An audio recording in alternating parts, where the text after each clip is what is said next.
Prepare for a rude awakening. Prepare para um rude despertar com Mike Rood em Israel, aliás, em Jerusalém. Festas da Primavera de Deus, episódio 9, o grande segredo do Templo de Salomão e o esconderijo da Arca da Aliança. Shalom! Eu sou Mike Rood no Parque Ecológico de Opel, em Jerusalém, no próprio local onde o rei Davi preparou para construir o templo para o Senhor. Davi juntou o equivalente a mais de 2 bilhões de dólares para sua construção, mas ele sabia que ele não seria o que o escolhido para construir o templo. Esse trabalho seria deixado para o homem mais sábio do mundo, seu filho Salomão.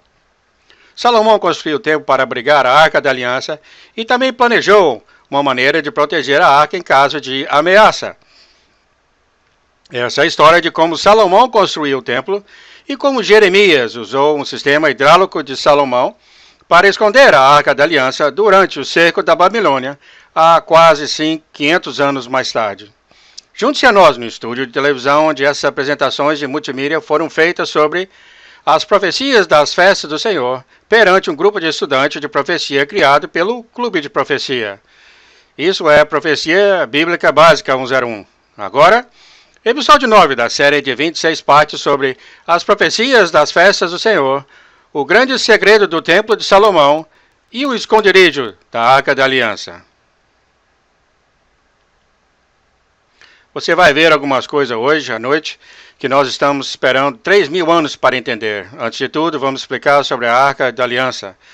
Ela é uma caixa feita de madeira de acácia e coberta com ouro puro de dentro e de fora e tem 4 argolas nos 4 cantos, através do qual 2 bastões são atravessados dos 2 lados para ser carregados pelos sacerdotes. As tábuas de pedra são as únicas coisas que permaneceram na arca do momento em que ela entrou no Templo de Salomão.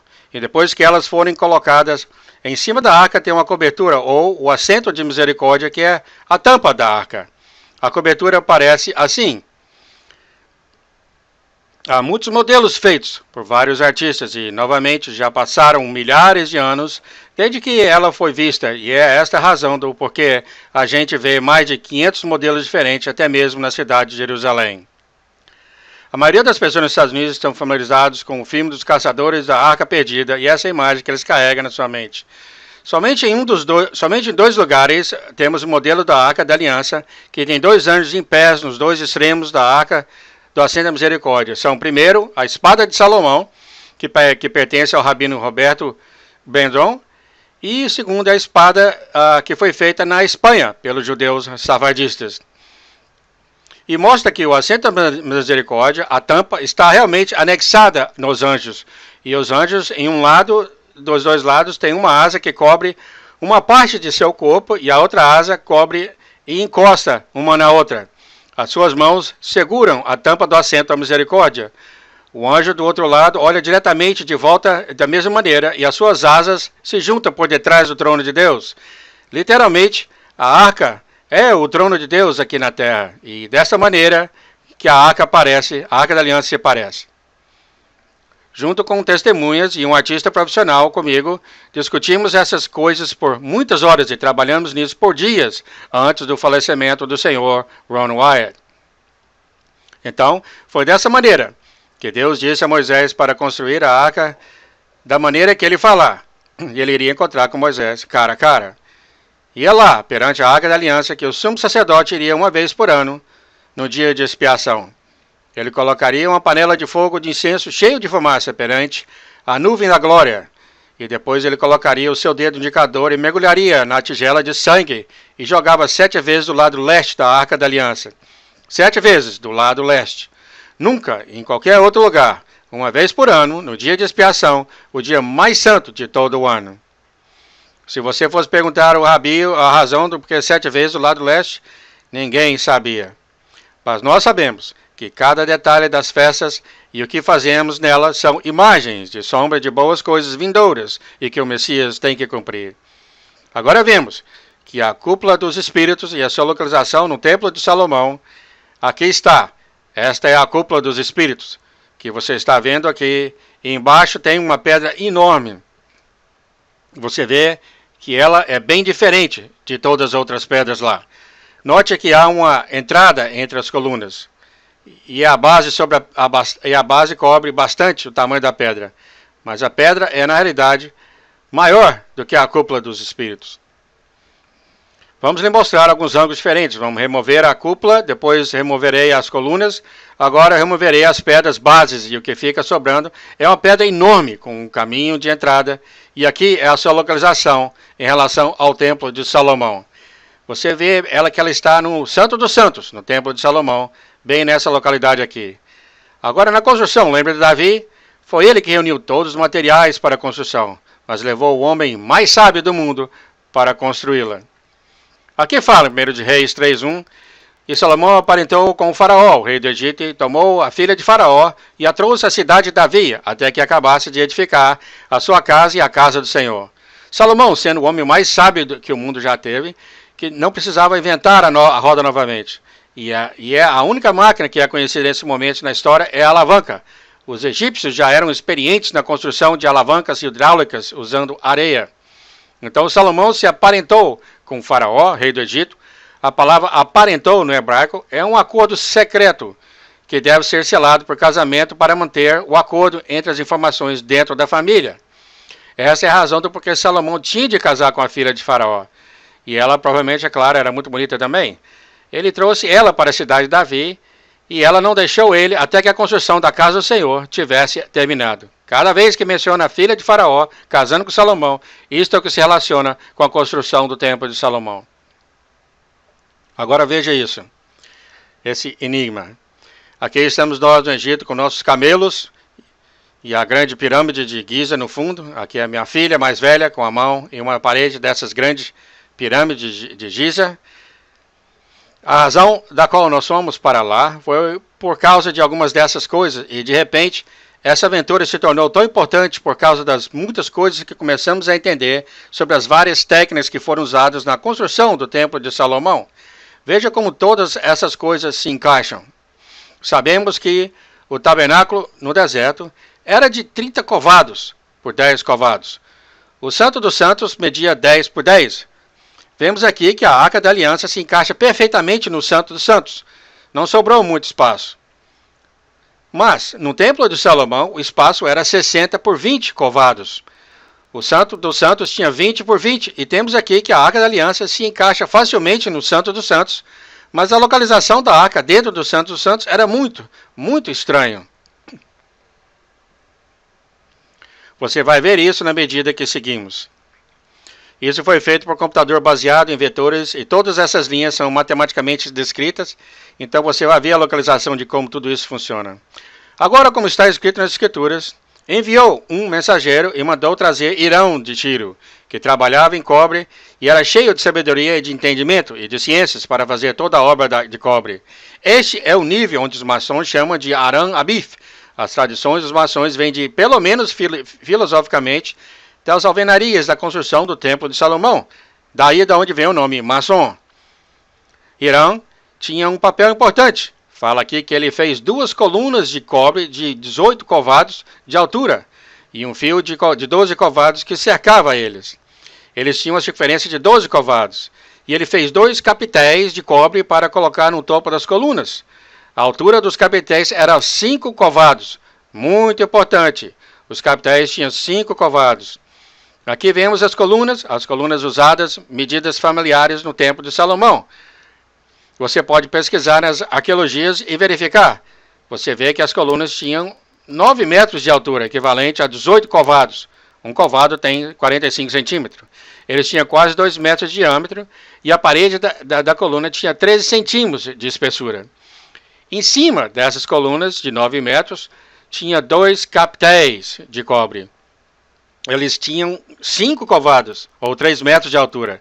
Eles tinham 12 covados, ou 6 metros de circunferência e 2 metros de diâmetro. Os capitéis são enormes, centenas de toneladas, e eles vão ficar em cima dessas colunas de 9 metros de altura, em frente do templo, e eles não conectados a nada. Eles não estão segurando nada, eles são independentemente. Eles ficam em pé, independente. Agora, olha o que Salomão fez. Ele põe o nome dessas colunas. A coluna da direita se chama Jaquim. que significa base em hebraico. E a coluna esquerda ele se chamou de Boaz. O que está descrito aqui é um sistema de alavanca. Você tem o jaquim e você tem a força. A barra da alavanca é a única coisa que está faltando ainda para completar esse sistema. Isso é do jeito que parecem e foram chamados, e cada templo maçônico no mundo, no meu entendimento, em cada lado do alto-falante tem uma coluna B e o outro um J. E hoje em dia você vai entender mais do que qualquer maçom de 33 graus entende e o que ele sabe sobre as colunas. Porque foi Salomão que disse: a glória de Deus é cobrir uma questão e a glória dos reis e as crianças do rei de pesquisá-los. E todas essas coisas que estamos escritas nas Escrituras há quase 3.000 anos atrás detalham a construção do Templo de Salomão. Você vai ver que por causa dessa água jorrando pelo monte do templo neste ano, o resultado disso é que descobrimos a fundação do lado sul do Templo de Salomão e tudo que se relacionava com a localização da Arca da Aliança. Agora vemos que as colunas que estão de fora do templo, na varanda, aqui elas estão, P e J. Está do lado direito do altar de cobre. Depois você vê o mar de fogo e cobre. E depois vemos as colunas na varanda. E quando você entra, ou seja, se você for um sacerdote, do lado direito tem os pães da proposição. E do lado esquerdo tem o calendário das lâmpadas. No fundo, contra a parede traseira, é o altar do incenso. Agora vamos colocar a Arca da Aliança no seu lugar. Na dedicação, os sacerdotes trazem a Arca da Aliança do Senhor para dentro do lugar mais santo, mais reverente. E os varais sobressaíam tanto que as pontas dos varais se viam desde o santuário diante do oráculo, porém de fora não se viam, e ficaram ali até ao dia de hoje. O que significa isso? As pontas dos varais se viam, porém de fora não se viam. Quando colocamos a Arca da Aliança numa posição que quase encosta na cortina e depois colocamos os canos que carregam a arca, eles literalmente empurram a cortina para fora. Se estiver em um lugar santo, você veria a cortina sendo empurrada. Mas apesar de ver os canos empurrando a cortina, você não conseguiria ver a arca lá dentro. Isso é o que significa que eles falam estavam vendo e não estavam vendo. Olha o que é interessante aqui. Quando puxar os varais e tirá-los para fora, a arca está completamente fora do topo dessa pedra base. Porque era isso necessário. Porque o topo dessa pedra base é o topo do sistema hidráulico. Uma espécie de elevador de pedra que Salomão construiu no templo. Ele criou uma máquina para esconder a Arca da Aliança, num caso de guerra de Jerusalém. Observa como isso funciona. Enquanto falou Salomão, o Senhor disse que ele habitaria nas trevas. Certamente te edificarei uma casa para morada, assento para a tua eterna habitação. Bom, essa declaração é bem curta, mas fala demais. Ele usa palavras hebraicas bem estranhas e duas delas só é usada aqui nessa escritura. Lembra que Salomão era um mestre de enigmas. O Senhor disse que ele habitaria, que é Shakan, que é um lugar preparado para moradia. Em trevas, trevas é Arafel, que significa em um nível mais baixo. Eu certamente te edificarei uma casa para morada, ele falou. A palavra moradia é Zabu, é um nível alto. E morada é Makoon, um lugar de habitação eterna. O que parece que ele está falando é que ele tem preparado uma residência de alto nível no templo bonito de Salomão e um lugar no nível mais baixo para a arca habitar para sempre. E eterna habitação, no entendimento hebraico, significa um período de tempo muito, muito longo, mas não significa por toda a eternidade. Agora, 500 anos mais tarde, as escrituras falam que Nabucodonosor, rei da Babilônia, veio contra Jerusalém e construiu fortes e colocou eles ao redor de Jerusalém. Uma espécie de muralha foi construída e Nabuzaradan, o capitão do exército caldeu, usou eles para quebrar as paredes que protegem Jerusalém. E quando ele quebrou essas paredes. Quando ele quebrou essas paredes de Jerusalém, eles foram primeiro ao monte do templo. Suas tropas subiram ao monte do templo e começaram a matar homens, mulheres e crianças, do mesmo jeito que Ezequiel disse que o julgamento começaria na casa do Senhor. Quando eles chegaram no monte do templo, eles entraram dentro do templo de Salomão, porque eles foram atrás do maior tesouro na face da terra, a arca da aliança. Atrás do ouro da arca, o ouro da mesa de pão de proposição, o altar do incenso e o candelabro. E quando Nabuzaradã chegou no lugar santo, o que ele achou? Nada. Não havia nada. Aonde estavam os objetos de ouro? Aqui fala que Nabuzaradã queimou a casa do Senhor, a casa do rei e todas as casas de Jerusalém. Ele saqueou tudo. Mas o que foi que Nabuzaradã estava procurando? Ele estava procurando pela Arca da Aliança. Você esperaria que ele acharia a Arca da Aliança no seu lugar, naquela pedra bonita e enorme que está lá. Não é mesmo? Mas lá não estava a Arca.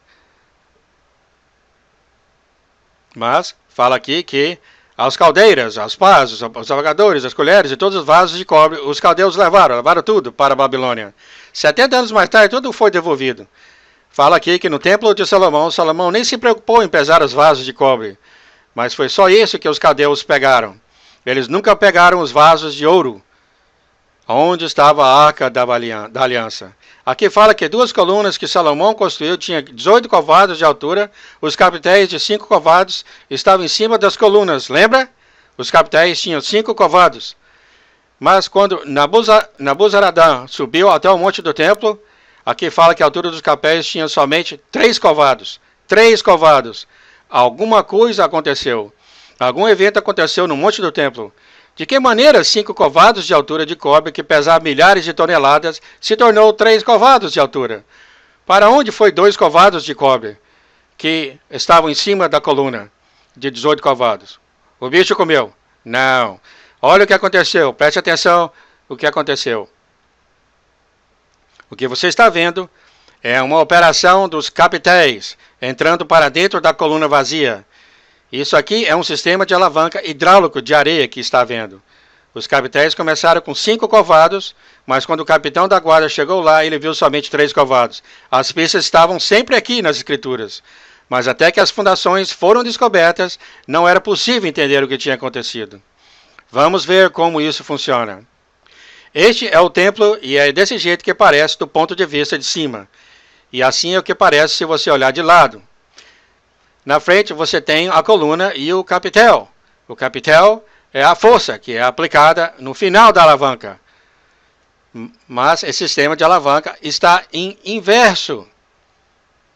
Normalmente usamos uma alavanca para nos ajudar a levantar algo muito pesado de um lado da extremidade e colocamos um fulcro bem perto daquele objeto pesado com uma alavanca longa. Depois movemos o final da parte da alavanca um bom espaço para ajudar a levantar o peso que está numa outra distância. Mas esse é um sistema de alavanca inverso. Aqui temos um objeto extremamente pesado, exercendo uma força incrível de um lado, que vai somente mover 2 covados, ou 104 centímetros do outro lado. Mas nós podemos medir exatamente a distância do meio da coluna e da pedra do outro lado e sabemos que com uma alavanca de 68 covados e usando um fulcro na distância de 7 covados, poderemos subir um elevador de até 7 covados de altura, alcançando o nível do chão, onde estão a Arca da Aliança e o candelabro e os outros objetos. Vemos que as fechaduras que estão no lugar santo são na realidade chaves que travam e fecham e que levaria 4 sacerdotes segurando essas 4 fechaduras ao mesmo tempo para abrir o sistema do elevador. Se não tivesse um amortecedor nela, os pesos dos capitéis descendo iriam imediatamente soltar todo o elevador, que subiria bruscamente ao solo do lugar santo. Isso seria uma coisa terrível acontecendo no meio de uma guerra. Nisso eles já tinham pensado, então colocaram um amortecedor na frente do elevador que soltaria areia vagarosamente, deixando assim o elevador subir suavemente até o solo do Santo dos Santos. Em Macabéus 2:2 diz que Jeremias e muitos dos sacerdotes fiéis, sendo alertados pelo Senhor numa visão. Agora, por que eu estou mencionando Macabéus? Porque Macabéus não é necessariamente escrituras, mas Macabéus estava na antiga versão da Bíblia em 1611 e foi removido muitos anos mais tarde. Macabeios pode não ser escrituras, mas está mostrando as escrituras antigas de Baruco, da tribo de Jeremias, e que mostra que Jeremias e os sacerdotes na época da guerra da Babilônia receberam uma visão que mostrou como esconder a Arca da Aliança. Porque já passaram 500 anos que esse sistema de elevador foi construído e ninguém sabia como operar esse sistema. Então, o que aconteceu, por revelação, eles foram para as bases dessa coluna, abriram a alavanca e começou a soltar areia até o momento que todo o peso dos capitéis desceu até as suas bases. E depois eles foram para o Santo dos Santos e chegando lá, embaixo da arca, eles desengataram as 4 fechaduras nos 4 cantos da base e com isso soltaram o elevador que começou a subir. Do lado vemos que com o peso do capitel forçando para baixo e com o elevador desengatado e areia saindo do amortecedor, isso fez com que o pistão subisse, então o elevador começou a fazer seu movimento para cima. Depois disso, enquanto continua olhando aqui, você vai ver que o capitel pressionando uma pedra que é o mesmo tamanho de outras pedras no monte do templo. Então, depois da destruição do templo, você não poderia perceber que alguma coisa tinha acontecido lá de fora. Eles pegaram a Arca da Aliança e todos os objetos de ouro e colocaram dentro desse elevador. Depois, operando um segundo sistema de areia, deixaram sair toda a areia e isso deixaria o elevador descer completamente e parar numa passagem subterrânea. Então, todas as fechaduras eram novamente travadas em cima no solo, enquanto a arca seria levada através de um túnel subterrâneo. Quando o templo foi destruído, não haveria nenhum tipo de evidência que alguma coisa tinha existido ou acontecido. Bom o suficiente? Uma dessas cavernas que Salomão, enquanto estava construindo o templo, criou uma enorme caixa de pedra, para a arca se esconder e ficar lá por um período de tempo bastante longo. E foi construída lá, porque durante um evento de uma guerra em Jerusalém, Salomão saberia o que fazer. Por revelação, então ele segurou um lugar para esconder a arca, e isso aconteceu no tempo de Jeremias, 500 anos mais tarde. Como fala aqui em Macabeios, um dos sacerdotes começou a marcar o caminho da arca quando Jeremias ouviu. Ele repreendeu o sacerdote e disse: a arca deve permanecer em seu lugar, nesse lugar secreto, até o Senhor Deus mostrar nos finais dos tempos, e a sua glória será vista acima do assento da misericórdia, como foi no tempo de Moisés e Salomão. E aqui está, onde Jeremias tinha escondido a arca numa caixa de pedra enorme.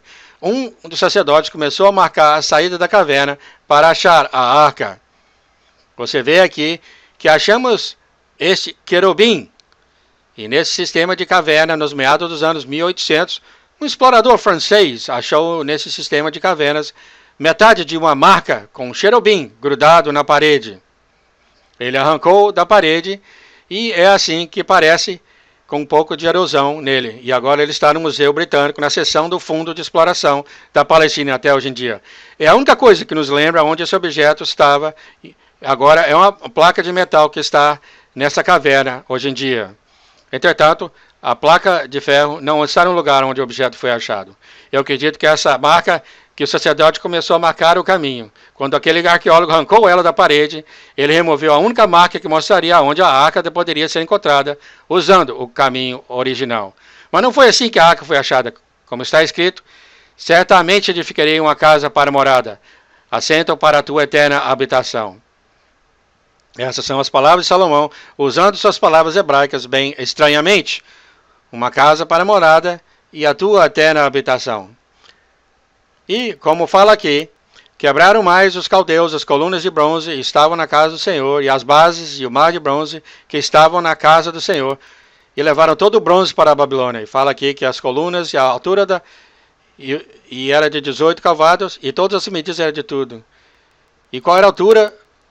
Qual era a altura do capitel? 5 covados. 5 covados. Mas por que somente 5 covados? Porque quando ele subiu ao monte do templo, a coluna tinha somente 3 covados. E depois que eles quebraram tudo para levar para a Babilônia, eles ainda tinham de lidar com 5 covados de capitéis. Os capitéis tinham 5 covados, depois que eles quebraram as colunas. Então, aqui você vê como foi os acontecimentos, o que agora podemos comprovar arqueologicamente. Então, tudo isso é a história de como a Arca da Aliança foi escondida. Aonde ela foi escondida.